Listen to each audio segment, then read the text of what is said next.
about freedom of religion, nor does it respond to the warnings raised by many of the communities the legislation is supposed to protect. At its core, the debate remains about fundamental freedoms. On this side of the House, we support stronger protections for churches, synagogues, gurdwaras, mosques, temples, cultural centers, and the Canadians who gather inside of them. No one should face... I apologize, but we have to stop the member here. He'll have 2 minutes left after a question period.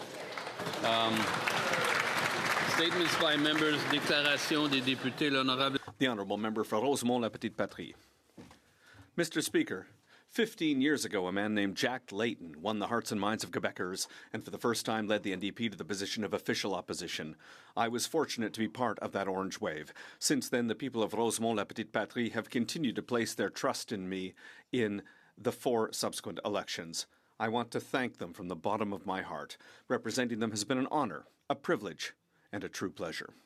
Through the hardest struggles, but also in our collective victories and our individual victories. I'd also like to thank my team. I can't name everyone, but these people with big hearts, these hard workers, they know who they are. I'd also like to acknowledge my current team. Thank you, Julien. Thank you, François. Thank you, Jean-Christophe. Thank you, Isolde. And thank you, Carolina, who has been with me since the very beginning of this journey. Thank you to my partner, Lisa, who has shown extraordinary patience and support.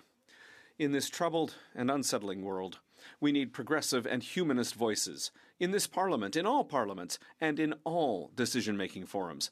I hope that there will be many in the future. Let's get to work. It's not too late to build a better world. Bravo!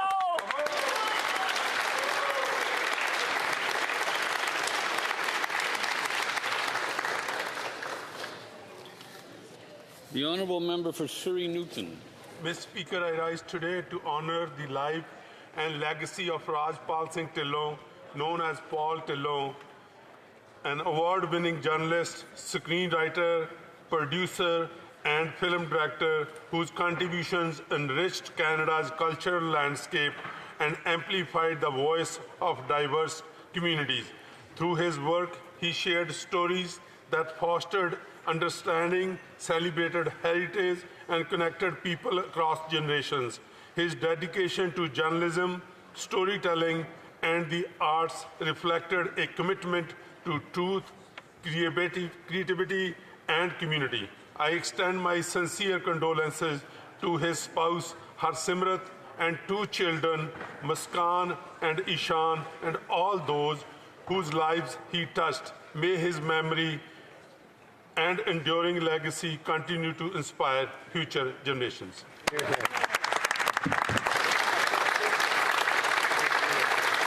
The Honourable Member for Elmwood-Transcona. Mr. Speaker, it is with great privilege that I rise in this House to honour an exceptional member of the Elmwood-Transcona community, Lilani Esteban Villarba. Lilani is the hardworking Executive Director of the Chalmers Neighbourhood Renewal Corp.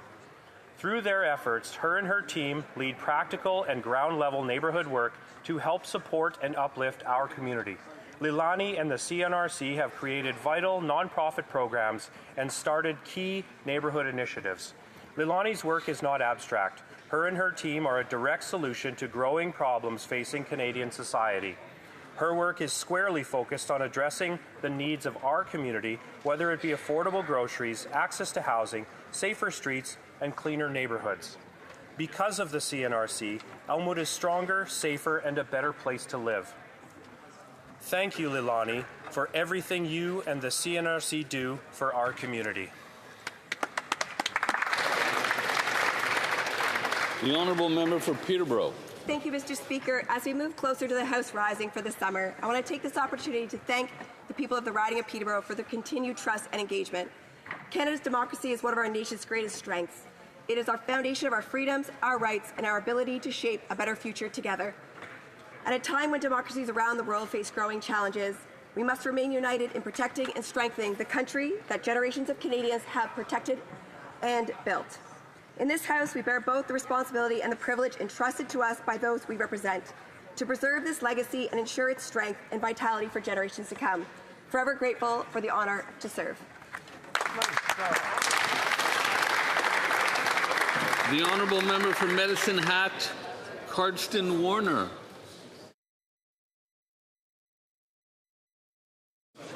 Pardon?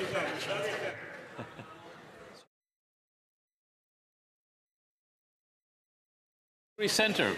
Mr. Speaker, last week, Calgary's Royal Canadian Legion Branch No. 1 hosted an address by the Leader of the Conservative Party on the importance of building a strong Alberta within a united Canada.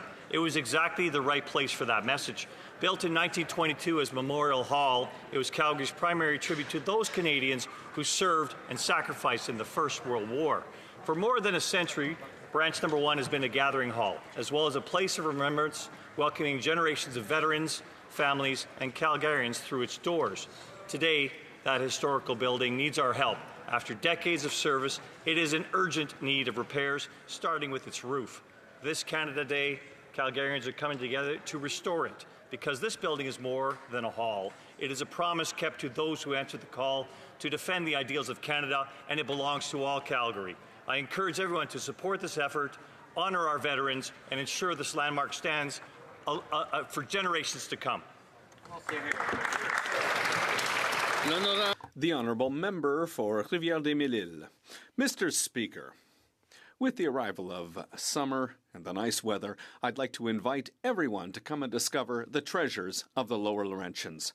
Our region offers a unique one-day agritourism experience where you can meet local producers, discover local flavors, and support our local businesses.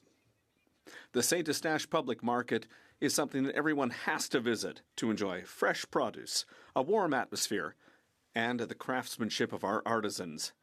And, Mr. Speaker, that's every Saturday morning until the end of September. I'd also invite everyone to visit Old St. Eustache. It's a place that's rich in history, in heritage, and in culture.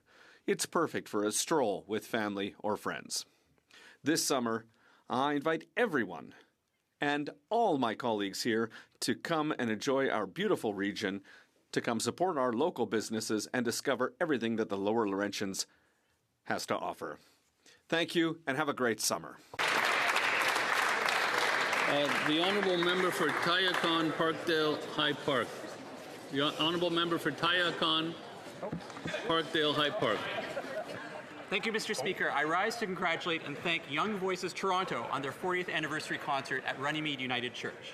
Founder Ann Cooper Gay grew up in Palacios, Texas, came to Canada during the height of the Vietnam War, started teaching music here, and founded what was then called the High Park Choirs in 1986. Yet another example of the contribution of immigrants to our country. Since then, this remarkable organization, now led by Artistic Director and Conductor Carol Anderson, has helped young people find confidence, friendship, and a sense of belonging in Tayakon, Parkdale High Park, and beyond through the timeless power of song. Their anniversary concert last month was a celebration of Canada, featuring Canadian composers and featuring a stirring opening rendition of O Canada, one that sets a new bar for us as we plan to sing the same anthem here tomorrow. To all the voices at Young Voices Toronto, past and present, and your families, thank you. In this era of doom scrolling, when we lift our voices together, we are stronger, we are better. Bravo. The honourable member for Medicine Hat, Cardston Warner. Thank you, Mr. Speaker. From August 11 to 15, the City of Medicine Hat is thrilled to host the 2026 Special Olympics Canada Summer Games, welcoming 1,700 participants from across the country. These games will showcase the incredible talents and inspiring stories of athletes with intellectual and developmental disabilities through competition, camaraderie, personal bests, and unforgettable memories. Athletes will compete in 10 sports, each with their respective disciplines, celebrating inclusive sport excellence and highlighting achievement across this country. Thank you to the approximately 1,500 volunteers, strong community partnerships, and everyone who has worked tirelessly to ensure these games are a success. I encourage the residents of Medicine Hat and area and all Canadians to come and experience this extraordinary event and cheer on these amazing athletes. Unforgettable moments of competition and connection will be created as Canada comes together in celebration of these Special Olympic Games. Good luck to all participants. Thank you. The honourable member for Kamloops, Shuswap, Central Rockies. I rise today to recognize the passing of longtime City Councillor and Regional District Director and former Chair Kevin Flynn. Kevin's leadership earned him the deep respect of the community he served so passionately. Yet, for all his dedication to public service, Kevin's greatest joy was his family. He leaves behind his beloved wife Kathy, his proud sons Chris and Curtis, and daughters-in-law Catherine and Stephanie, and his 3 cherished grandsons who affectionately called him Grandpa. The name may reflect Kevin's armchair coaching and reffing style. Following Kevin's social media during games when there was a bad coaching decision or questionable referee or umpire call, you could count on Kevin to say clearly what the call should have been. Kevin called it like he saw it. That's the way he went through life and his role as City Councillor and Regional District Director and Chair. His integrity, laughter, and dedication will be clearly missed but not forgotten. Rest in peace, Kevin.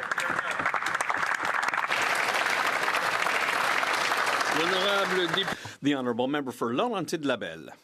Mr. Speaker, the Laurentians were developed thanks to the Petit Train du Nord, the Little Train of the North, that great dream of Father Labelle that helped open up the region and build our communities. For 30 years now, this iconic route has been bringing another mode of transportation to life. Cyclists, hikers, runners, and cross-country skiers today traverse this long ribbon that winds through our mountains, that runs alongside our lakes and rivers, and connects our villages. Over more than 230 kilometers, the Petit Train du Nord Linear Park has become an essential part of the tourism infrastructure in the Laurentians. It showcases our region, it supports our local businesses, and encourages active transport and healthy lifestyles. The Petit Train du Nord has been part of our regional identity since the end of the 19th century. It demonstrates our ability to transform our heritage into a collective wealth, and it helps us look forward to a promising future. See you this summer in the Laurentians.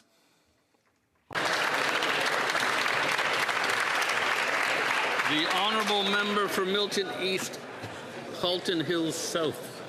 Mr. Speaker, it's my honor today to recognize the recipient of the 2026 Foster Hewitt Award, Georgetown's own Chris Cuthbert. Chris has been a dedicated member of the sports broadcasting community since his time at Queen's University, now serving over 45 years as a sports broadcaster. You might recognize him as the lead play-by-play commentator during CBC and Sportsnet's Hockey Night in Canada, captivating those of us in the stands and watching at home, or from his iconic call of Sidney Crosby's golden goal at the 2010 Olympics in Vancouver. The Foster Hewitt Award is given to those who have made outstanding contributions to the broadcast profession in the game of hockey, and Chris is the epitome.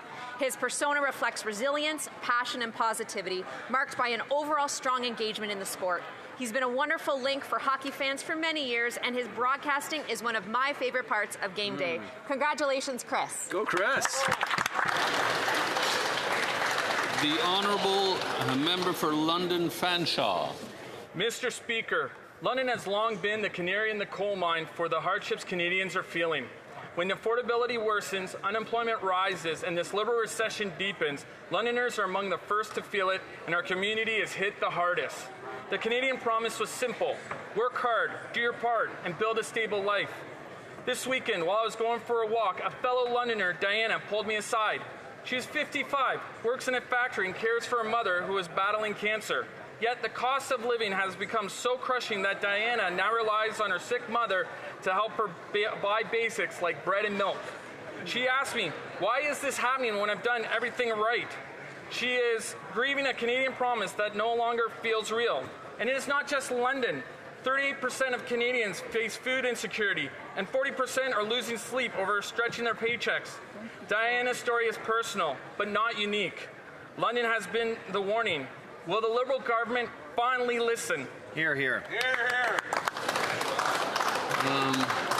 There is some ambient noise. I don't know if it's coming from inside the house or outside, but maybe we could be careful inside the house. The Honourable Member for Egmont. Mr. Speaker, today I would like to pay tribute to a remarkable young Prince Edward Island athlete, Abby Hustler. Over the last number of years, Abby has excelled as a hockey player. She played with the PWHL Minnesota Frost, now drafted by the expansion Hamilton team. Abby is the first Islander drafted to the Professional Women's Hockey League. In my Egmont riding, the enthusiasm is enormous. In fact, there is a debate between several communities who all claim Abbey as their own. St. Louis, Ebbsfleet, Mindigash. Everybody wants to say we knew her when. And I know Abby's parents, Paul and April, are absolutely thrilled with Abby's accomplishments and career. But beyond those great local rivalries, one fact remains. Abby is a wonderful example of everything a young person from a small community can accomplish. She is a great role model for thousands of Islanders. I'm looking forward to attending Abbey Day on July the 4th in Mindigash, her hometown. Right on. The honourable member for Aurora, Oak Ridges, Richmond Hill. Mr. Speaker, the Prime Minister's luxurious travel around the world has racked up a nearly $1 million catering bill. That's enough to feed a family for 55 years. While the Prime Minister eats five-star meals, Canadians are struggling. A record 2.2 million Canadians use a food bank every single day. 24,000 children today will walk through the doors of a food bank hoping to find something to eat. Canadians' families are spending more than 120% of their income on food and rent. Canadians are right to ask, why are they paying sky-high taxes to cover the Prime Minister's luxurious catering budget while they can't afford their own groceries? This Prime Minister and his policies are completely out of touch with the reality in our communities. Conservatives want to lower food prices by taking the tax off gas and diesel for the rest of the year, cut red tape and carbon taxes driving up the cost of everything, end wasteful spending, and replace liberal excess with results for Canadians. Thank you. The honourable member for Coquitlam, Port Coquitlam. Mr. Speaker, when Christine and I sent Catherine and Sarah off on school trips, we waved goodbye and could not wait to hear about their adventures when they returned home. That was the expectation for the parents of Minikata Middle School in Port Coquitlam yesterday. 10 students and 2 adults on an end-of-year excursion at Cultus Lake Water Park sustained serious electrical injuries. They were rushed to hospital by ground and air ambulance. They are now in stable condition. To the kids, get better soon. You have an entire community pulling for you. To the parents, I cannot imagine the fear and anxiety in those moments. No parent expects a call like the one you received yesterday. Mr. Speaker, I want to assure the parents, the children, and all those impacted that the whole Tri-Cities community stands with you. Here.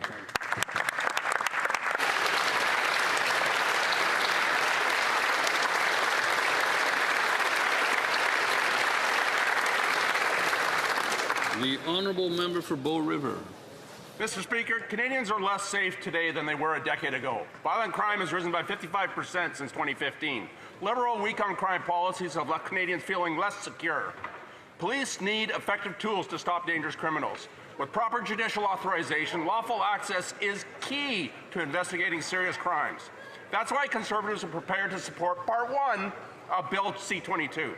Part 2, though, raises serious questions. I've heard from many of my neighbours who fear elements of this legislation are overreaching. They likely infringe on property rights of law-abiding Canadians. The Canadian Constitution Foundation has warned Part 2 risks creating a surveillance state.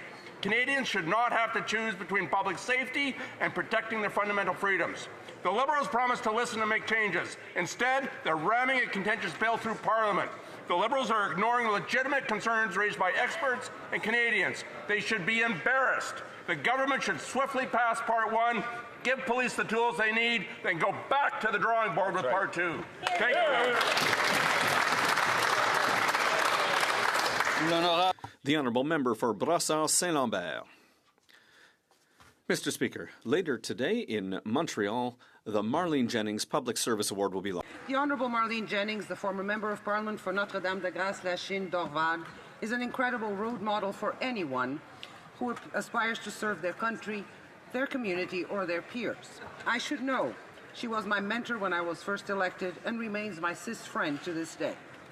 This award establishes a new recognition model that directly reflects Marlene Jennings' leadership style, collaborative, community-focused, rule-breaking when necessary, and always centered on empowering others.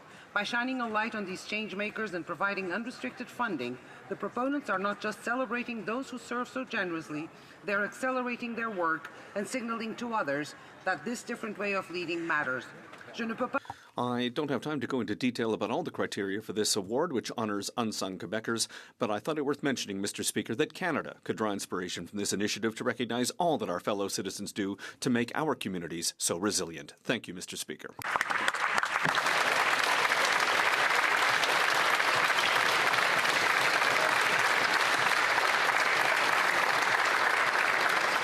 Oral questions, questions orales. The honourable member for Portage-Lisgar.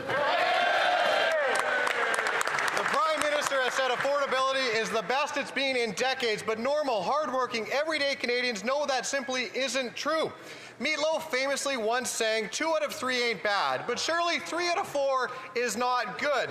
And that's certainly when it comes to economic decline, but that's exactly what this Prime Minister has given us, 3 out of 4 quarters of negative economic growth, making us the only G20 nation in a recession. Now, what's the Liberals' response? Downplaying it is nothing more than just a technicality. Will this Prime Minister reverse his costly policies that caused this crisis so that Canadians can afford to live again? The Honourable Minister of Finance.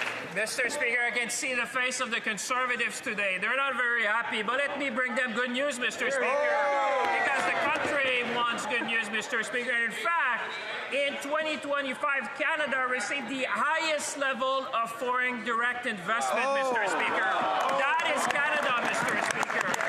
We have the second fastest growth in the G7, Mr. Speaker.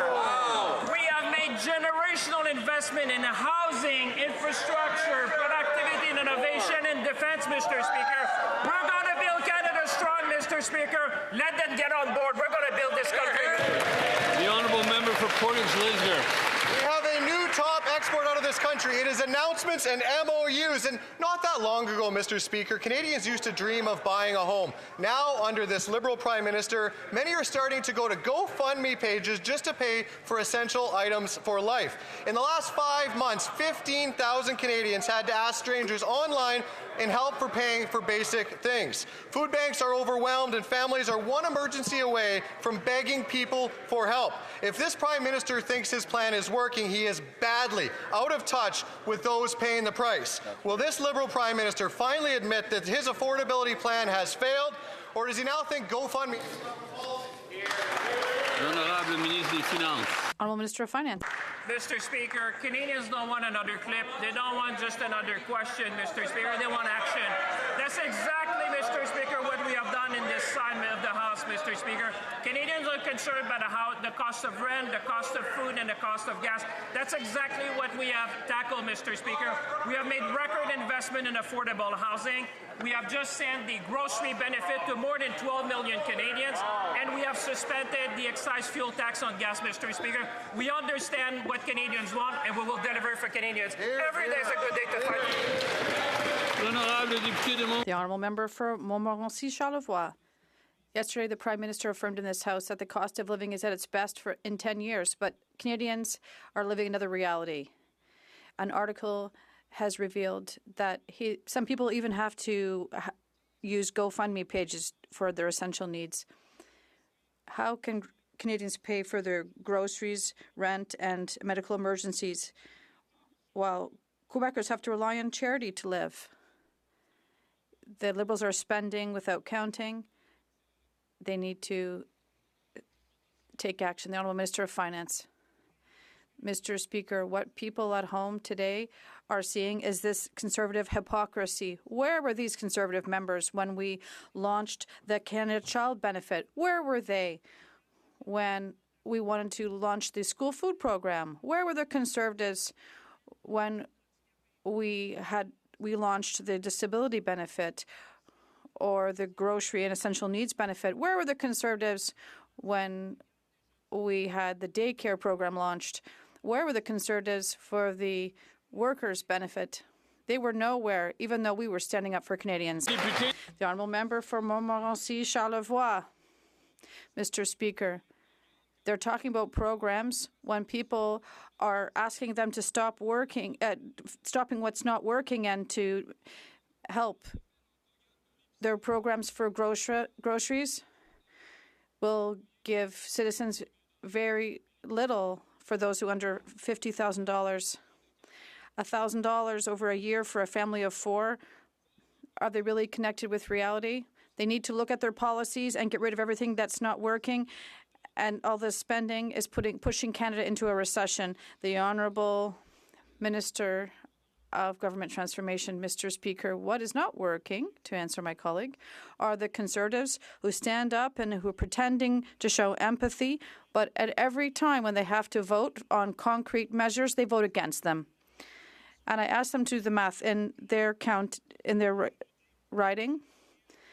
13,000 families, roughly, are benefiting from the grocery benefit, so he cannot say it does not impacting people in his riding. The honourable member for Lakelands. The Prime Minister claims affordability is the best it's been in decades, but he should tell that to the faces of the 1.5 million jobless Canadians, the 60% who are anxious about their finances, the 15,000 who now use GoFundMe to pay for basics. Liberal taxes and inflationary spending hike the cost of living. Anti-development laws drive out jobs, innovation, and $1 trillion in investment like the last 5 quarters. So, Canada is the only G20 country in recession. When will the self-identified European PM reverse his costly recession policies so Canadians here at home can afford to thrive, not just survive? The Honourable Minister of Energy. Mr. Speaker, my colleague, the Minister of Finance, is not the only person who has good news today. I want to let you know that the 2,000 workers at Wood Fibre are working hard, and they will be producing new LNG in 2027. By the way, the 1,000 workers at Cedar LNG are also working hard, and they'll be producing new LNG in 2028. And more good news, the Sunrise project is going to start turning sod in a couple of weeks for another 1,000 workers. So maybe they could get on board and start helping to build. The honourable member for Lakeland. But the fact is, more Canadians than ever before need food banks and choose between eating, heating, and driving. In a year, the PM spent $1 million on in-flight cushy caviar catering for him and his cronies, enough to feed a family of 4 for 55 years. On one trip, he spent $175,000 tax dollars, 92% more than most make in a year if they have jobs at all. While he makes families spend over 120% of their income on rent and food alone. When will the PM cut inflationary spending and his luxury, high-flying lifestyle so Canadians can afford to live and so young Canadians can hope for their futures? The Honourable Government House Leader.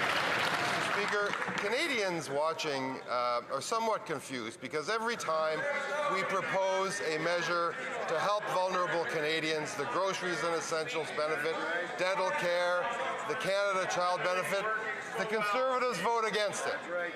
When we are attacked with an unjustified, illegal trade war, what do Conservatives say? That we're throwing a hissy fit. When we put measures in place and when the Prime Minister goes abroad to bring back jobs and investment, Conservatives are against that. I ask again, what are Conservatives for? The Honourable Member for Berthier-Maskinangé. Mr. Speaker, another day, another anti-democratic move by this Prime Minister. Today, he's muzzling the opposition to push through C-22, which contains major infringements on privacy. Yesterday, he tabled another gag order on C-30, allowing him to reauthorize pesticides banned by Health Canada. It's simple. Since June 1st, this Prime Minister has imposed gag orders on no less than 8 bills. This PM is silencing all parliamentarians who want to do their jobs. Does he realize that his majority does not exempt him from respecting democracy? The Honourable Government House Leader. Mr. Speaker, I know that the Bloc Québécois needs to change the topic, but unfortunately we have to go back to their decision to oppose the Bloc Québécois leader. We're talking about 51,000 jobs they're opposed to, and they're opposed to the biggest cut to greenhouse gases for one infrastructure project in the history of Canada. The Bloc is renouncing to its election commitment to just support the Parti Québécois. The Honourable Member from Berthier-Maskinangé. Mr. Speaker, with bad bills, we're not going to get support. The Prime Minister has a majority, but he spends most of his time traveling but also he has a majority in the House. All his bills are already guaranteed to pass. And all he's doing with these repeated gag orders is preventing lawmakers from doing their jobs. And all he's doing as well is trying to move quickly enough so that civil society doesn't have time to realize the extent of the deregulation and the abuse of power hidden in his laws. Why is this Prime Minister incapable of respecting Parliament and democracy? The Honourable Government House Leader, Mr. Speaker, we will not apologize for working hard on Canadians' priorities, on affordability, on major projects, and yes, on unifying major projects of national interest, such as the high-speed rail project that the Bloc Québécois is opposed to, even though during the last elections they supported it. What can they tell electors who they committed to supporting this high-speed rail, and now Mr. Plamondon says you're going to vote against it, and so now they're against it. They need to explain that. The Honourable Member for Beauharnois, Salaberry, Solange, Huntington. Mr. Speaker, imposing a super gag order on C-22 is an authoritarian overreach. Everyone agrees we need to this bill, which facilitates the spying on citizens, infringes on their privacy. It needs to be reworked. It forces companies to collect citizens' data and transmit it to law enforcement. It forces telecoms companies to track citizens' locations at all times without their consent. In short, the federal government wants to create a backdoor in all our telephones. How can we rush through the passage of a bill that goes so far by invoking closure?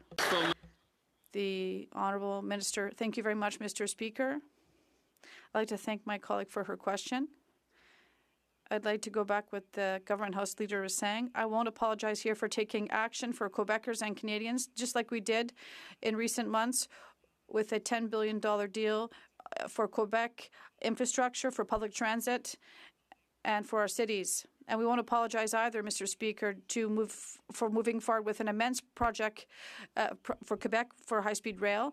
Quebec is just respecting what the Parti Québécois says. That's what the Bloc is doing, but we're going to take action here. The Honourable Member for Calgary-Midnapore. Canada's Independent Information Commissioner said that she is disappointed with Liberal changes to access to information. Disappointed is an understatement, considering yesterday the President of the Treasury Board couldn't even respond to the question, and last week he couldn't even find the right page. Will he rescind the changes, yes or no? The Honourable President of the Treasury Board. Mr. President, we believe that transparency and accountability are fundamental to a strong democracy. As President of the Treasury Board, I'm committed to ensuring that Canadians can access government information in a timely and effective manner. We have launched a consultation paper as part of the process to making the access to information system better. My colleagues' comments were part of those consultations. Merci, Mr. President. Thank you, Mr. Speaker. The Honourable Member for Sherwood Park, Fort Saskatchewan. Speaker, in the midst of a very tough job environment, this government repeatedly chose to give public subsidies to a company responsible for firing Canadian workers and hiring illegal workers instead. Despite being found guilty, the subsidies kept rolling in. So can the Fisheries Minister tell us if Ikabashi LPC is still eligible for public subsidy from her department? Yes or no? The Honourable Minister of Fisheries and Oceans. Mr. Speaker, I can assure all members of this House that when I make decisions as Fisheries Minister, it is always balanced with fair information that's through the department, balanced with consultations with people in communities. I am not going to comment on conspiracy theories, but I will say that I am proud of the work we do in the department. The Honourable Member for St. Albert, Sturgeon River. Mr. Speaker, it's been 2 years since legislation was passed to establish a foreign influence registry. 2 years later, and the Liberals have missed every deadline to get the registry up and running. So on what date will the foreign influence registry be finally and fully operational? The Honourable Minister of Public Safety. Thank Thank you, Mr. Speaker. I will say several weeks ago, this House, as well as the Senate, essentially passed a motion declaring Anton Bogman as the commissioner for the Transparency Registry, Mr. Speaker. We're working towards the establishment of the regulations, and the commission will be up and running in the upcoming weeks. The Honourable Member for Lévis-Lotbinière. Mr. Speaker, delays in the delivery of support vessels for the Canadian Navy have been growing longer and longer for years. Meanwhile, the Liberals are threatening to terminate the lease for the MV Asterix, which is in perfect condition. Does the Liberal government intend to renew the lease or purchase the MV Asterix? The Honourable Parliamentary Secretary to the Minister of National Defence. Mr. Speaker, we are strengthening the Canadian Navy across the country. We're investing billions in naval construction, and with more, with the largest investment in the National Navy, Royal Navy, since the Second World War. We are looking at up to 12 submarines, and Canada can be proud of this generational investment in our forces. Member for Calgary Heritage. We have laws and basic standards to hold those responsible for slavery accountable in Canadian supply chains, Mr. Speaker. Canadian law requires the government to table the anti-slavery report from the Ombudsman every year. They've refused to do so for 3 straight years.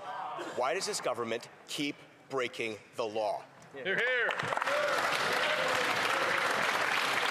The Honourable Minister of Foreign Affairs. Mr. Speaker, on the contrary, this government always stands with its legal obligations, and at the same time, we've introduced Bill C-35, and we very much hope that the opposition will work with us through the summer. We will be consulting. We will be coming up with a list of goods that will be the subject of sanctions in the case of forced labor, because we stand up for human rights. We stand up for the rights of those subjected to slavery and supply chains, and we won't let it happen, Mr. Speaker. The Honourable Member for Nanaimo, Lady Smith. Well, I suppose it's useful to know that instead of reports, we're going to get consultations. Maybe we'll get an answer to the next question. CPP applications are supposed to be decided within 120 days, 80% of the time. Last year, the Liberals managed only 49.3%, less than half. Why are disabled Canadians being left for months without income while the minister misses her own deadlines? The Honourable Minister of Jobs and Families. Mr. Speaker, we work diligently to make sure that Canadians get the benefits to which they're entitled, and indeed the focus of the department is to ensure that Canadians have access to those benefits and supports when they are challenged in applying for those benefits, and we'll continue that hard work together to make sure every Canadian gets the benefits to which they are entitled. The Honourable Member for Long Range Mountain. Targets may not matter to that Liberal minister, but disabled Canadians rely on those supports, and they certainly deserve better. Mr. Speaker, large areas of Grossmore National Park are covered in dry timber and at risk of wildfire because of the spruce budworm outbreak. Why have the Liberals refused to join the provincial control program, putting Newfoundland and Labrador forests at risk of fire? Hear, hear.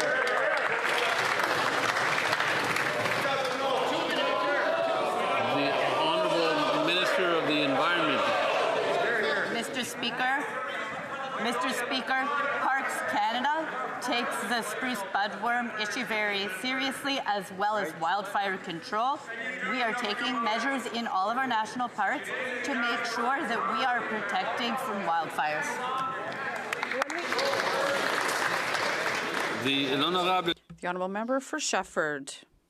Mr. Speaker, with 2 weeks to go until July 1st, hundreds of people remain unable to find housing and are at risk of homelessness. Cities are investing to address this unprecedented homelessness crisis, notably in Montreal, which has tripled its budget. Quebec has also increased its funding in its budget. The only government making no additional effort is the federal government. All Ottawa has done is reinstate its homelessness initiative program, which it had itself irresponsibly eliminated. With 2 weeks to go before July 1st, will the Liberals increase their funding? The Honourable Parliamentary Secretary to the Minister of Housing and Infrastructure. Thank you very much, Mr. Speaker. I find it interesting what my colleague says, even though she knows very well that we are focusing on solutions for homelessness. And she was with me at committee when we talked about this at HoC. And she knows also we've put forward Build Canada Homes and more than $1 billion for transitional housing. And units have been announced. We're working hard on them. And this is in addition to all of the programs we've put forward in terms of children's food programs at school and for mobility. So I don't know why they do not support this. The honourable member for Abitibi-Témiscamingue. Why, Mr. Speaker?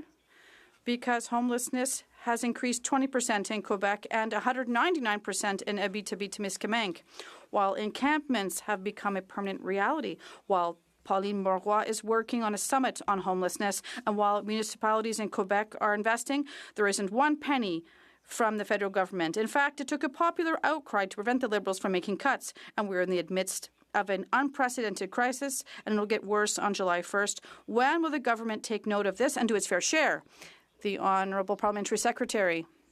Thank you very much, Mr. Speaker. Homelessness is a serious issue, and it's unfortunately they are politicizing this today.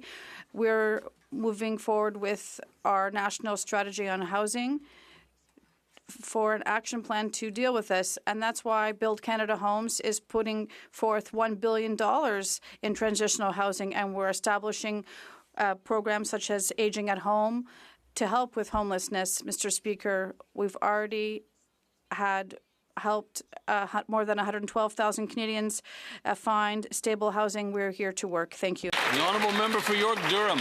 It was all fake, all an illusion. Liberal promises to work together on Bill C-22 were hollow from the start. The Liberals will ram through the largest government surveillance operation in a generation. The Minister of Public Safety promised better. He promised he would work collaboratively, promised he would listen, promised he would take amendments. He is breaking that promise. Police need the tools to catch the bad guys in a digital era, Mr. Speaker. Obviously. That's why we proposed a solid compromise. Pass the uncontroversial parts of the bill, continue debating the others. Will they take that offer? Hear, hear. Honourable Minister of Public Safety. Mr. Speaker, this is not how legislation works. We have put forward a comprehensive piece of legislation. The chair must be able to hear. So if the minister could start over, and hopefully I'll be able to hear this time. Mr. Speaker, this is not how legislation works. We have put forward a comprehensive piece of legislation that we've consulted with a range of stakeholders, including law enforcement. Parts 1 and 2 go hand in hand, Mr. Speaker.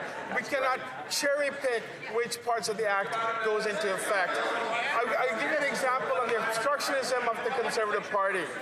Over 10 hours of discussion on clause by clause at the committee. They have passed 7 amendments, Mr. Speaker. Just last week alone, over 3 hours, they passed 1 amendment. And in fact, the key leaders on the committee were not even...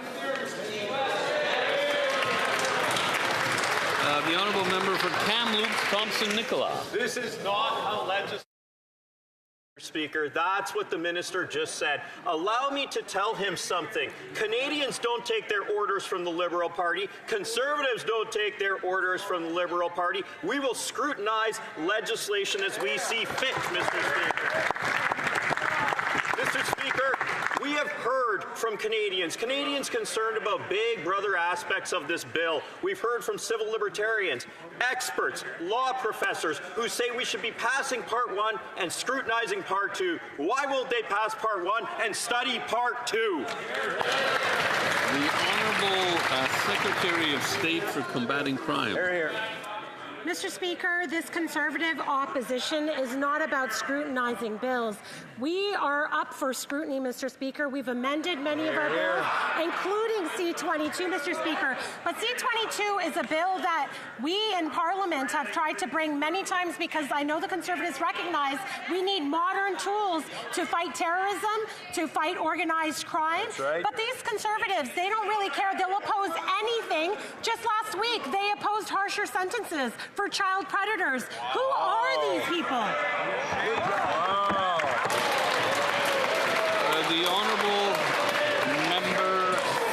Mr. Speaker, a year ago this week, the Canadian Academy of Health Sciences released a report commissioned by this Liberal government that identified significant gaps in diagnosis, coordination, and access to supports for Canadians with fetal alcohol spectrum disorder, or FASD. Since then, virtually nothing has been done to address the critical issues raised by the experts. Why pay for this report in the first place if they didn't intend to use the findings? The Honourable Parliamentary Secretary to the Minister of Health. Thank you, Mr. Speaker, and thank my colleague across the way for his question. This is an important issue, and we worked on many fronts to address many issues in this respect, and I look forward to working with that member as well. And through Budget 2025, Mr. Speaker, we've made investments in research, in health research through CIHR, and I will continue to do that. The Honourable Member for Louis Saint Laurent à Carenrac. Mr. Speaker, unfortunately, the CRA is poorly managed, and so fraudsters are having an absolute field day because they can exploit and hack into people's data. And then it takes us months for the CRA to rectify the problem. A simple question: how many people that have been hacked are under investigation by the CRA? The Honourable Minister for Finance. I'd like to thank my colleague for that important question. He knows full well that we implemented a program to tackle a number of issues that we saw in the CRA. I can assure all those present that the public servants are doing their best to serve Canadians. We're making sure that everyone pays their just part of tax. And I would like to thank all people working at the CRA before the summer. President of Grain Farmers of Ontario warned you can't have affordable food if farmers can't afford to farm. Fertilizer prices are crippling, and suppliers are now telling farmers they may not even have enough supply for next season. Canada is the only G7 country that has a tariff on fertilizer imports. Can the minister tell me exactly how much has the Liberal government collected from the 35% tariff, and how much have they robbed from the pockets of Canadian farmers? The Honourable Minister of Agriculture and Agri-Food. Thank you, Mr. Speaker. Mr. Speaker, look, we're caught in a geopolitical situation around the world. We're certainly keeping an eye on the situation. Hopefully the peace talks are going forward in the Strait of Hormuz. We understand that there's been a real issue relevant to fertilizer. We're monitoring the situation closely. Mr. Speaker, I met with my G7 partners last week. We had a good discussion. The whole topic was on fertilizer in this country and around the world. We'll consider everything that's every opportunity to make sure that we stand behind our farmers. Thank you, Mr. Speaker. Honourable Member for Cardigan. Mr. Speaker, Canadians understand that food security is national security. In fact, a Nanos Research survey released this month for Dairy Farmers of Canada found that 94% of Canadians believe it's important that Canada maintain as much control as possible over its food supply. The survey also found significant support for Canadian farmers and the supply management system that helps ensure a stable and reliable food supply. As a farmer myself, I know the importance of growing, producing and processing more of our food here at home. Last week, our Prime Minister unveiled Canada's National Food Strategy. Could the Minister of Agriculture tell us about this strategy? The Honourable Minister of Agriculture and Agri-Food. Thank you, Mr. Speaker. Last week was an exciting time, Mr. Speaker, for processors, farmers, and the Canadian public. This approach is about finding solutions at home, Mr. Speaker, that will improve access and affordability. A $3.2 billion investment, the largest investment in AFC's history. It means addressing the underlying challenges for food affordability, the way food is being sold, transported, distributed, that will support farmers, consumers, and small independent grocers. A more Canadian food system means one that is more reliable, supports local food, lower costs, and stronger communities. More choice, more control, more Canada. Yeah. The Honourable Member for Charlesbourg-Haute-Saint-Charles. Mr. Speaker, Lake Saint-Charles supplies drinking water to nearly 300,000 residents of the Quebec City region. In 2019 and 2021, I proposed a federal investment of $200 million to protect this resource, a proposal supported by the former Liberal MP for Quebec Centre. 7 years on, nothing has been done. can the Secretary of State for Nature tell us why they've abandoned this essential program? The Honourable Minister. Thank you, Mr. Speaker. I'd like to thank my colleague. It's always a pleasure to work with him in the Quebec City region, and I would be happy to talk about it further with him. What I would like to mention is that there are issues that we would like to work on with colleagues in the Quebec City region, like the tram, and I'm glad that he finally saw the light so that we can invest in the Quebec Tramway project that will create jobs. But I will, on this subject, I'm happy to discuss with him. George, Peace River, Northern Rockies. As you can hear from my Quebec colleagues, obviously it wasn't a good answer to their question. Liberal government documents confirm nearly 18% of the firearms being confiscated by the Liberal gun grab are .22 caliber rifles, often used to hunt gophers or to shoot pop cans. Why are Liberals wasting hundreds of millions of dollars on .22s or plinkers instead of millions of dollars on police officers to lock up violent criminals? Why? Honourable Minister of Public Safety. Mr. Speaker, the misinformation sadly continues on firearms, Mr. Speaker. As you're aware, over 140,000 firearms have been declared by individual Canadians as well as businesses.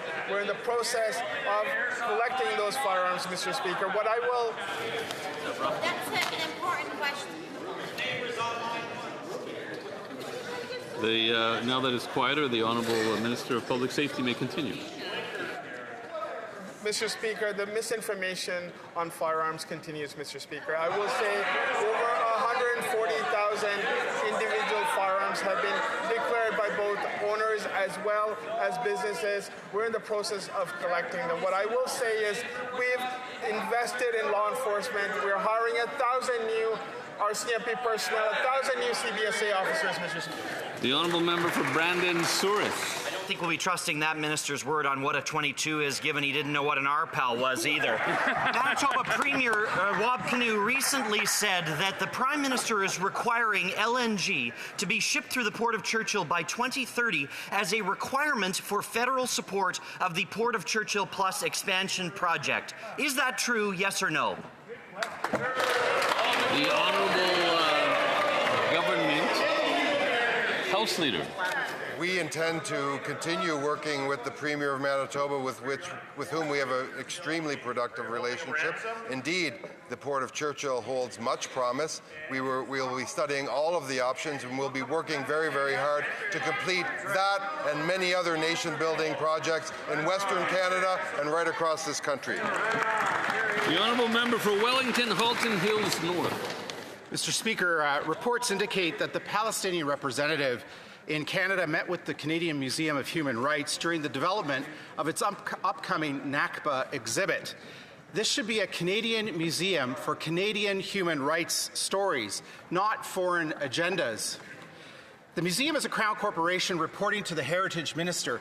Is the Minister aware of these meetings? Does he consider these meetings appropriate? And will he delay the exhibit's opening pending a full investigation? Minister of Canadian Identity and Culture. Thank you, Mr. Speaker. Suffice it to say that I am aware of these allegations, but I think the member would join me in saying that it is not the place of the minister or anyone in this House to dictate museum policy and what is curated and what is not. Thank you. The Honourable Member for Bow River. Mr. Speaker, talk about avoiding the answer. Veterinarians and animal health technicians play a critical role in Canada. This time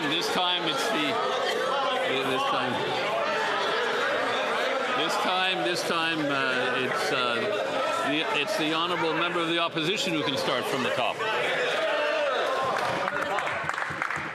Mr. Speaker, still, he avoided the answer. Veterinarians and animal health technicians play a critical role in the Canadian agriculture system, and they're in short supply. Neither vets nor animal health techs are covered under the Canada Student Loan Forgiveness Program, unlike other professionals. Can the minister explain why these vital professions are not being treated the same?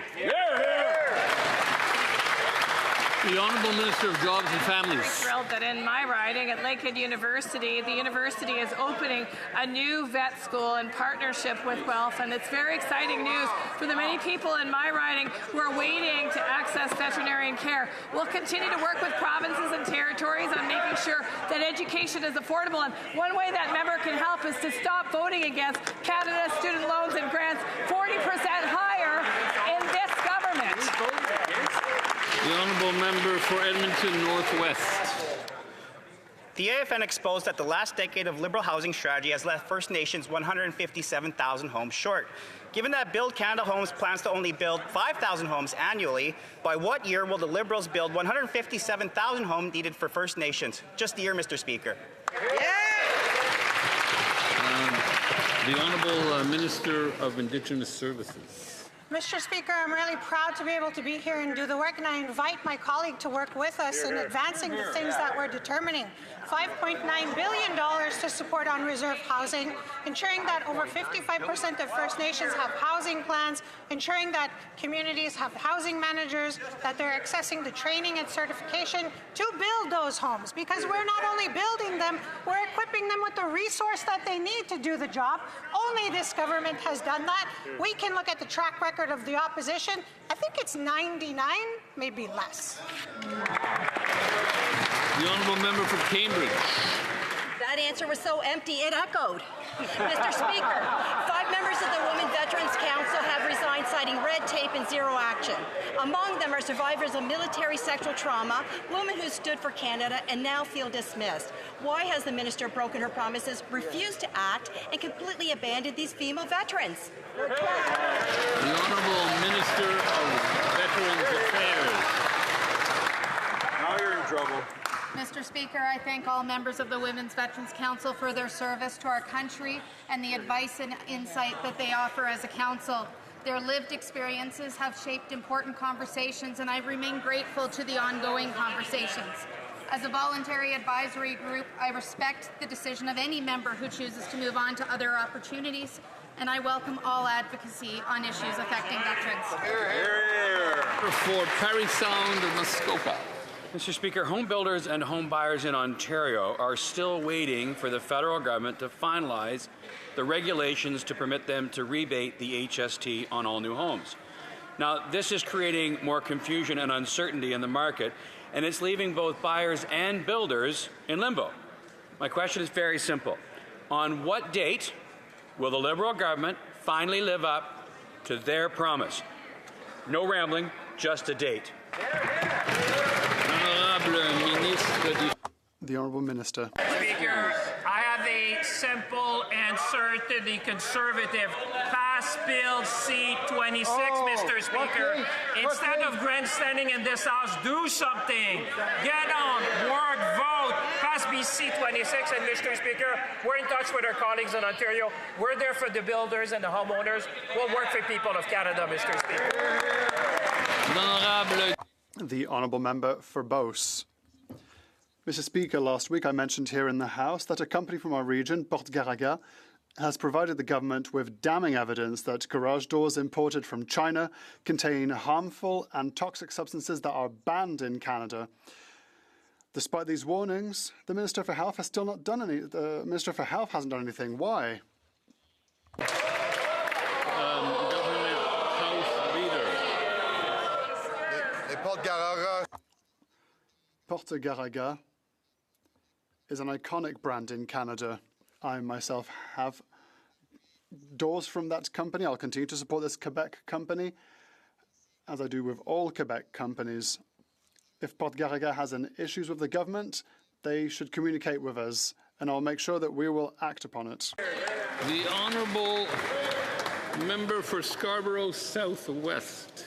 Thank you very much, Speaker. Speaker, Canadians cannot fully benefit from the digital economy if they do not trust it. And the rules that govern how personal information is collected, used, and shared have not kept pace with technology.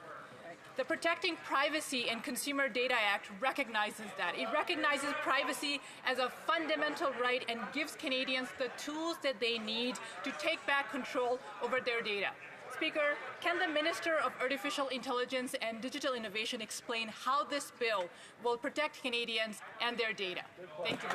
The Honourable Minister. I want to thank my honourable colleague for her hard work representing her riding and for the question. Our AI strategy for all is about trust, opportunity, and sovereign control. And that first pillar is all about trust, a promise to protect our kids, to protect privacy, and to protect our citizens' personal information. And the Protecting Privacy and Consumer Data Act does just that. We give citizens the right to deletion, to take down harmful deepfakes. We act against surveillance pricing to stop price gouging, and we treat children's information as sensitive. It's common sense. Canadians want it. The Privacy Commissioner supports it. The Honourable Member for Calgary Nose Hill. How many citizenships have been issued to non-citizens with bogus documents since the Liberals passed Chain Migration Bill C3, and how many more does the government project may be issued over the next 5 years?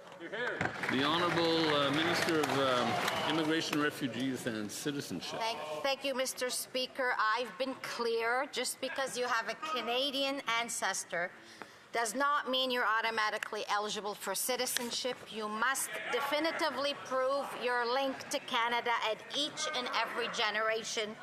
Genealogy websites are not enough. My job is to safeguard the integrity of our citizenship program, and I will do everything necessary to protect that. Thank you. The Honourable Member for Mégantic, l'Érable, Lotbinière. Canada is a country of rivers, lakes and mountains, but an increasing number of anglers, canoeists and boaters are losing access to Quebec's lakes. Whilst public access points are disappearing or becoming prohibitively expensive, the Liberals are looking the other way and leaving local authorities to fend for themselves. Yet, navigable waters belong to all Canadians. When will the Liberal government take action to protect fair access to our lakes? The Honourable Secretary of State for Nature. Thank you, Mr. Speaker. Indeed, this is an important question that has been raised by my colleague. And indeed, lakes and rivers are an important wealth for Quebecers and Canadians, and that's why we are investing in our strategy for nature to protect 30% of our lands and waters. It is important also to make sure that we respect ownership rights. And that is a question that we are working on and that we continue to work on with various levels of government, provinces and municipalities. Midnapore. In July, thousands of federal public servants will return to the office 4 days a week, but several departments are saying that there isn't enough office space. So to the President of the Treasury Board, how many employees won't have a desk next month?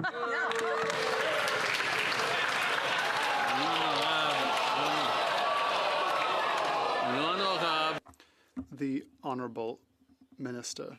Thank you very much, Mr. Speaker, and I want to thank my colleague for her question. It's an important question as we prepare for return to office 4 days a week across the public service, and I can assure her that my department, in collaboration with the Secretariat of the Treasury Board, are working around the clock to make sure that public servants have the spaces and the tools they need to do their important work for Canadians. Thank you very much. Honourable Member for Winnipeg South. Mr. Speaker, for far too long, too many First Nations have gone without access to safe drinking water that every community deserves. Could the Minister of Indigenous Services explain how Bill C-37 will strengthen? Sorry, the Honourable Member, if the Honourable Member could stop. The Honourable Member could stop. I was only able to hear the beginning. But if the Honourable Member could start from the beginning on this important question. Mr. Speaker, for far too long, too many First Nations have gone without access to safe drinking water that every community deserves. Could the Minister of Indigenous Services explain how Bill C-37 will strengthen First Nations jurisdiction over water while helping to ensure safe, reliable drinking water for First Nations across Canada? Great question. Minister of Indigenous Services. Mr. Speaker, I want to thank my colleague for that important question. Bill C-37 ensures First Nations have the authority and means to deliver safe, reliable drinking water in their communities. By affirming jurisdiction over water sources, by also ensuring drinking water and wastewater for First Nations, we are enabling the development of clear, consistent First Nations-led standards. Authority, clear... Excuse me, the member for Winnipeg Centre is not allowing the minister to answer the question. So would the minister continue, please? I couldn't even hear you from the top. The authority, clear standards, and historic funding and sustained support is at the core of this bill. I'm proud to ensure that this government, the only government, has pushed forth a bill to support real jurisdiction over water systems, create standards, govern these systems according to their rights, priorities, and lived reality. The honourable member for Elgin, St. Thomas, London South. What a mess, Mr. Speaker. I actually feel bad for the Prime Minister that this is the cabinet he has to deal with. The Fisheries Minister shrugged because she didn't even know what a question was about before winging it anyway with a non-answer. The Foreign Affairs Minister just says she's consulting to cover up 3 years of inaction. The Public Safety Minister refusing to listen to Canadians' concerns on C-22 and hell-bent on ramming it through. I thought we actually had an overperformer with the Treasury Board President finding his notes today, but then they didn't let him answer a question anyway because he didn't have the answer. Is the Prime Minister happy with his front bench? Because Canadians sure as heck aren't. The Honourable Government House Leader. Well, it's pretty obvious that the Leader of the Opposition has an issue on his backbench, Mr. Speaker.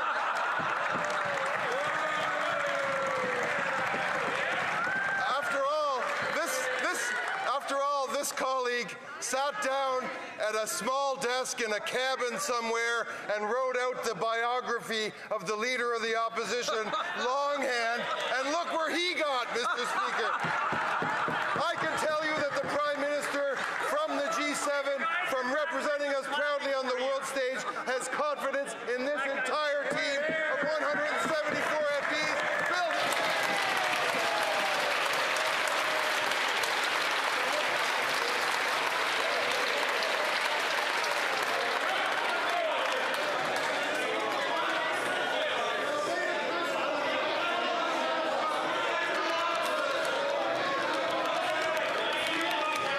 I guess it's getting a little personal today. The honourable member for Vancouver Kingsway.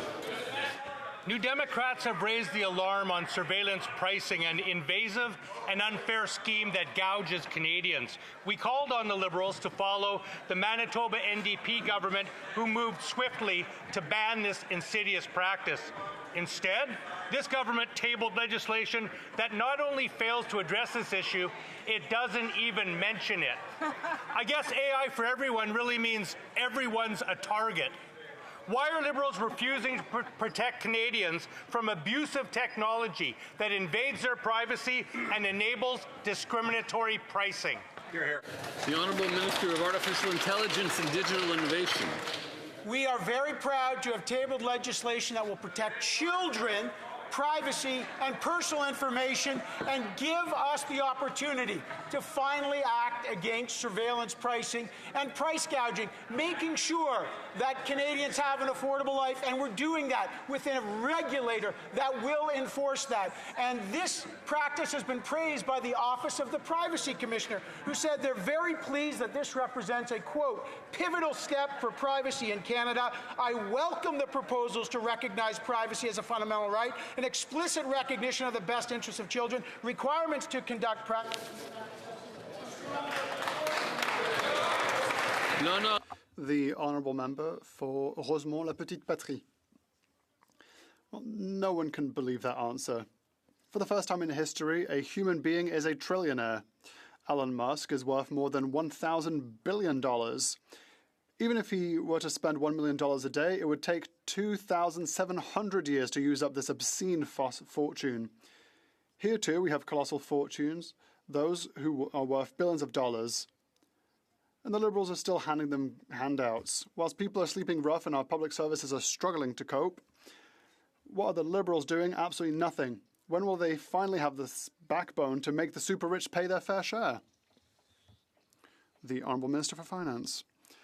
Mr. Speaker, on this side of the House, we know that every Canadian needs to pay its just part, their just part. Even more important, to answer my colleague's question, recently we invested $10 billion in an agreement with the Quebec government to invest in infrastructure that are essential for Quebec, especially with regards to homelessness. Recently we announced an investment of more than $150 million to do our part for that issue. We will always be here to defend the interests of all and to make sure that everyone pay its fair share, their fair share of taxes. For the people of all regions of the country, the Canadian Armed Forces Recognition Program is an opportunity to highlight the sacrifices made by our military in our name. Presence in the gallery of 5 members of the Canadian Armed Forces who are taking part in the Canadian Armed Forces Recognition Program today. Adjudant, Adjudant Marjolaine Fournier, Lieutenant-Colonel Christopher Michaud, Sergeant Marilyn Martin, Chief Warrant Officer René Gagnon, and Ranger Cara Gull.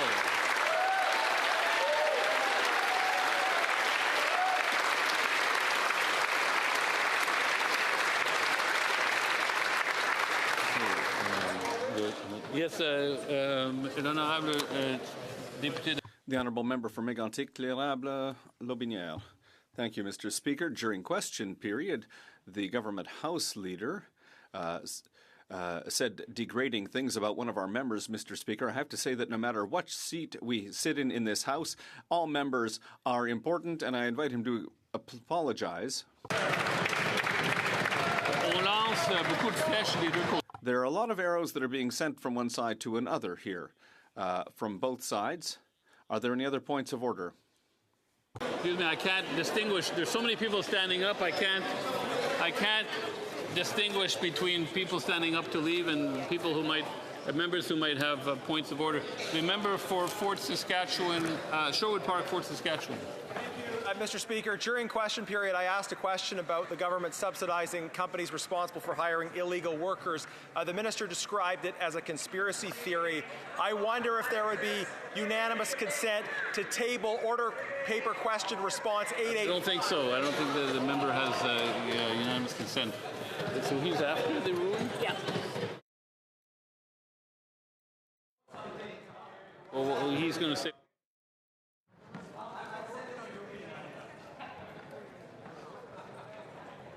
Back to the honourable member from York Durham after I read a ruling. Okay, I understand. Yeah. Okay. I'm now prepared to rule on the question of privilege raised on June 2nd, 2026 by the member for Vancouver East concerning a statement made by the Minister of Immigration, Refugees and Citizenship during the meeting of the Committee of the Whole to consider the estimates on May 28th, 2026. According to the member for Vancouver East, the minister said in response to a question that the processing of study permit applications from Palestinian students in Gaza would be accelerated and that decisions would be completed in the next 10 days. The member noted that this statement does not appear in the debates, but is nonetheless clearly audible in the video recording. The member for Vancouver East then stated that information she obtained later from departmental officials and affected stakeholders seemed to contradict that statement. She clarified that her goal was not to determine whether the minister deliberately misled the House, but rather to point out that the situation raises substantial doubt as to the accuracy of the information provided. The member argued that parliamentarians must be able to rely on ministerial statements when carrying out their parliamentary duties. She therefore submitted that the circumstances warrant further examination and concluded that she believes there is a prima facie question of privilege. Pour sa part, le secrétaire. In response, the parliamentary secretary to the government House leader questioned the facts presented by the member for Vancouver East. He stated that the minister did not mislead the committee, but instead provided the most accurate information available at the time she made her statement. Furthermore, in his view, the member for Vancouver East relied not on facts that are in the debate's transcript, but on an audio recording that is open to interpretation. He also contended that the matter is a dispute as to the facts based on information from sources outside the House. Finally, he argued that the procedure for questions of privilege arising from proceedings of a committee of the whole was not followed. First of all, the chair must begin by considering the fact that the statement in dispute was made during proceedings of a committee of the whole. A number of precedents, including a ruling by the chair on June 19, 2025, have established that, despite certain constraints that may apply, questions of privilege stemming from proceedings of a committee of the whole must normally be raised in that committee before they can be brought to the chair of the House. Second, even if the usual procedure is set aside, the precedents are clear about requests that the chair rule on facts presented in the House whose accuracy is disputed on the basis of external sources. As Speaker Lamoureux said in a decision rendered on November 16, 1971 on page 9619 of the debates, and I quote, "The pertinent precedents tend to establish in the main that statements made outside the House or documents published elsewhere ought not to be used for the purpose of questioning statements made in this chamber by honourable members from either side of the House," end quote. More recently, Speaker Regan stated the following in a ruling delivered on November 20th, 2017, which appears on page 15,303 of the debates. Members know well that in any case in which the veracity of what a member of the House has said is called into question, the chair's role is very limited to the review of the statements made in a proceeding of Parliament. In other words, the chair cannot comment on what transpires outside of the deliberations of the House or its committees. Even if the chair could address statements made in committee of the whole in the absence of a report to the House, and had the minister's statement been accurately quoted, something that the debates do not enable us to determine in this case, there is no basis for concluding that she contradicted herself or that she intended to mislead the House. The situation, therefore, seems to be a dispute as to the facts. La procédure... House of Commons Procedure in Practice, 4th edition, provides the following information in section 3.92, and I quote, "If the question of privilege involves a disagreement between two or more members as to facts, the Speaker typically rules that such a dispute does not prevent members from fulfilling their parliamentary functions, nor does such a disagreement breach the collective privileges of the House." End quote. The facts are common in the House, and the mere fact that a member believes a statement made by another member, minister or not, is inaccurate is not enough to establish that there are grounds to raise a question of privilege. Accordingly, the chair cannot find that there is a prima facie question of privilege. I therefore consider the matter closed. I thank all members for their attention. The Honourable Member for York-Durham. Indeed. The Honourable Member for York-Durham. Thank you, Mr. Speaker. I'm rising this afternoon on a point of order concerning the admissibility of Government Motion Number 13, which appeared on this morning's notice paper. And Motion 13 proposes to lay out a program for the remaining consideration of Bill C-22, the Liberal government's legislation concerning so-called lawful access. Mr. Speaker, while programming motions are of course not unheard of in our system, our Westminster system, and of course in Canada, they have become increasingly fashionable, first under the Trudeau government and now under the current Liberal government. In fact, we've witnessed, Mr. Speaker, we've witnessed three of them this week alone. What is troubling here, Mr. Speaker, is that each successive programming motion has been more and more aggressive than the preceding one. Government Motion Number 13 introduces a novel feature, not seen in previous programming motions, a retroactive deadline for the submission of committee amendments. Let me quote from the notice. It's Clause A, Sub 2, Mr. Speaker. If the committee has not completed the clause-by-clause consideration of the bill within 30 minutes of the beginning of the meeting, all remaining amendments that were submitted to the committee by 4:30 p.m. on June 15th, 2026 shall be deemed moved, and the chair shall put the question forthwith, and it goes on. The point, as is clearly evident, Mr. Speaker, is that the deadline set in this notice was yesterday at 4:30 p.m. Therefore, if adopted, Government Motion 13 would only allow the Standing Committee on Public Safety to consider amendments which were filed yesterday. Now, the Liberals' proposed deadline for committee amendments for Bill C-22 therefore possibly preceded its notice of Government Motion 13. Certainly, Mr. Speaker, it preceded the publication of the notice, which comes at about, as I understand, about 2 a.m. in the morning.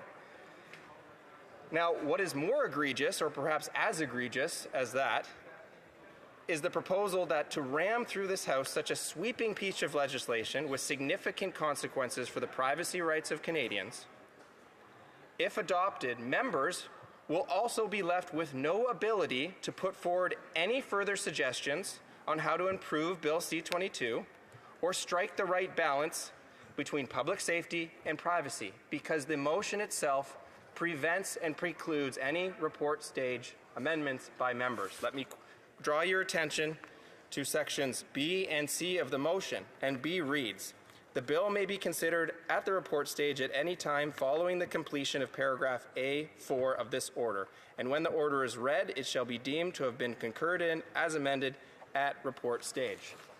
So, Mr. Speaker, no amendments because the deadline for amendments was retroactive, and no ability for amendments at report stage. Let me contrast this, Mr. Speaker, with Government Motion number 12, which was the immediate preceding programming motion, and that concerned Bill C-30 before the Standing Committee on Finance, which the House adopted on Monday night. There was a committee deadline in that motion, Mr. Speaker, but it was for 24 hours after notice had been given of the government motion.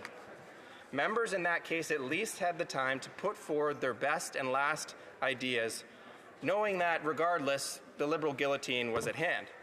Now, I would mention, Mr. Speaker, that Government Motion number 12 was not subject to a ruling, so I'm not attempting to draw it as an authoritative precedent, but only as an example for your consideration.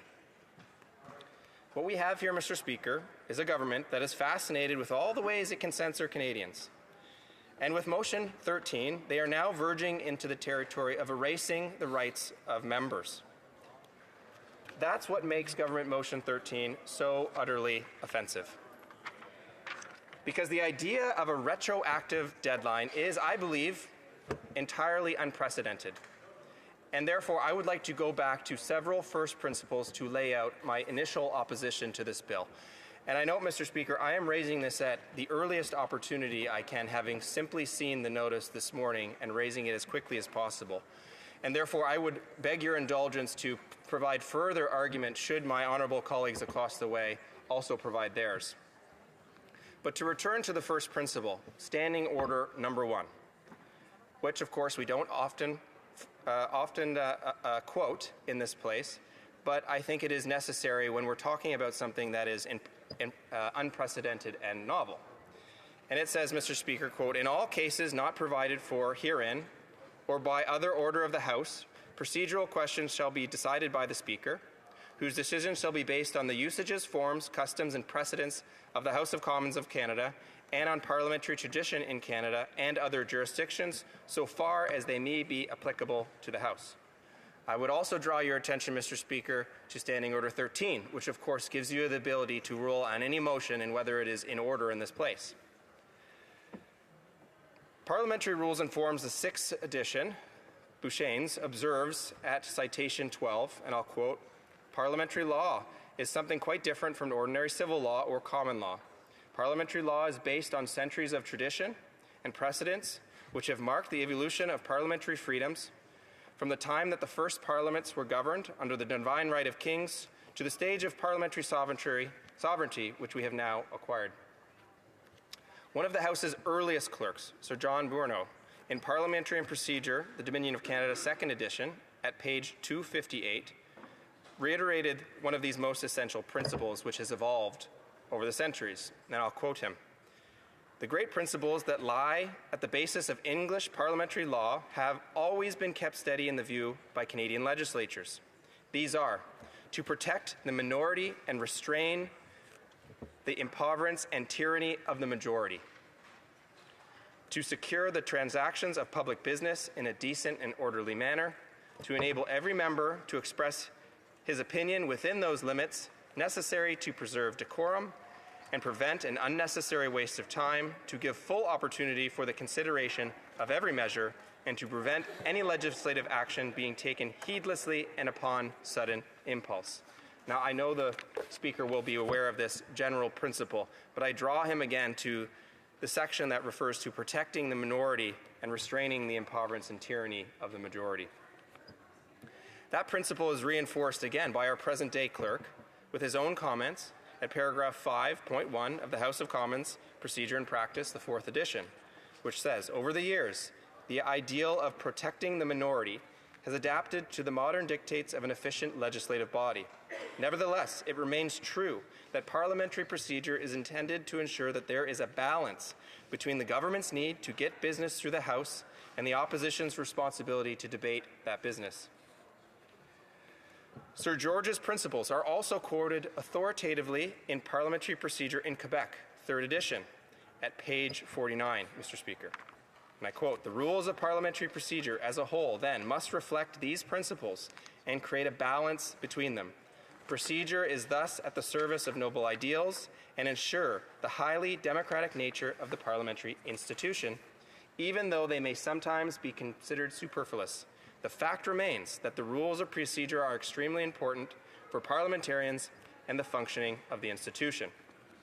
Mr. Speaker, while Bill C-22 contains some measures that law enforcement have asked Parliament for, Part 2, and indeed certain sections of Part 1, raise serious concerns regarding privacy, civil liberties, government powers, and other issues. The government's own charter statement acknowledges this.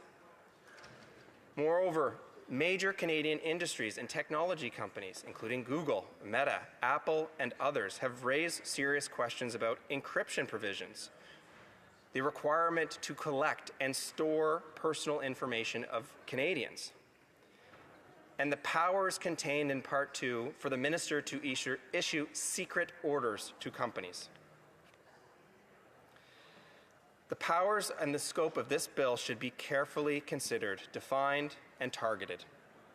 This requires the balancing act that I referred to earlier. Parliament basically needs to get this right, Mr. Speaker.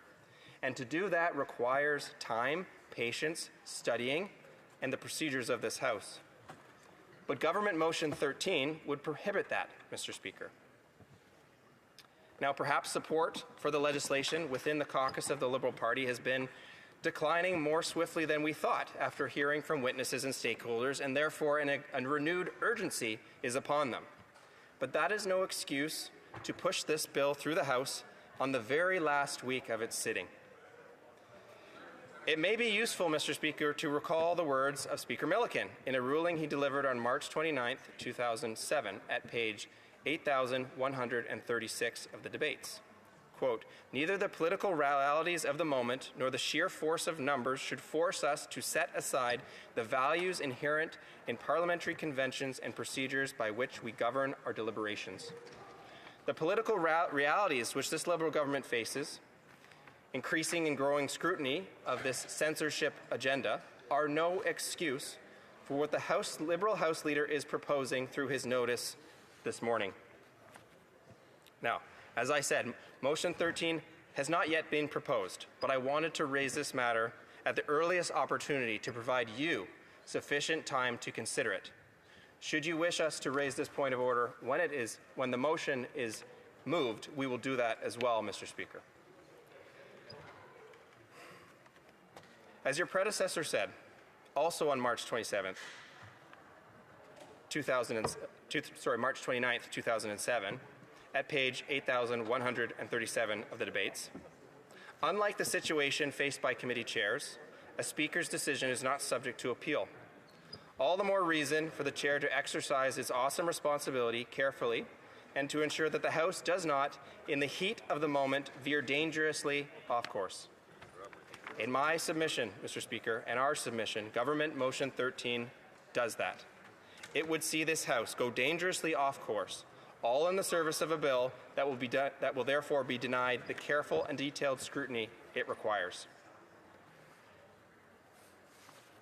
Let me finish by quoting citation 18 of the Parliamentary Rules. and forms 4th edition. We use the words House of Commons very often without pausing to reflect upon what those words mean. The word Commons means the people. This is the House of the people. Sitting on both sides of this House and on both sides of the Speaker are representatives of every constituency in Canada. Collectively, those of us who meet in this chamber represent all Canadians. That is our responsibility. That is our duty. Our rights are important only to the extent that those rights represent the rights of the people themselves.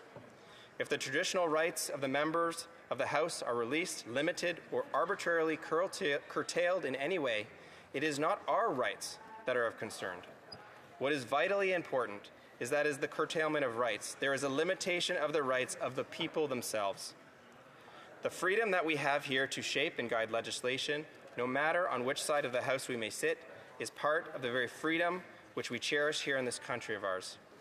It is here, in the House of Commons, to which all the people of Canada must look for just laws properly considered and properly made, that Canadians in every part of the country must look for the greater part of their freedom and for the assurance of that type of government which will be itself an expression of the freedom which has come down to us through so many generations of sacrifice and tremendous effort. Mr. Speaker, the retroactive committee amendment deadline proposed by Motion 13 is offensive to the rich and deep tradition of parliamentary law, compounded by the inability of members to move motions at report stage effectively prevents them from providing any more input into this bill. It cannot be in order that a bill provides a deadline retroactively known only to the government members and utilized only by the government members, unbeknownst to any other member of this House until that deadline was passed. As such, Mr. Speaker, is my submission that Motion 13 is not in order, and therefore the whole of the motion should be equally called out of order. Thank you. Bravo. Chief Government Whip. Point of order, Mr. Speaker. I'm rising to respond to the point of order raised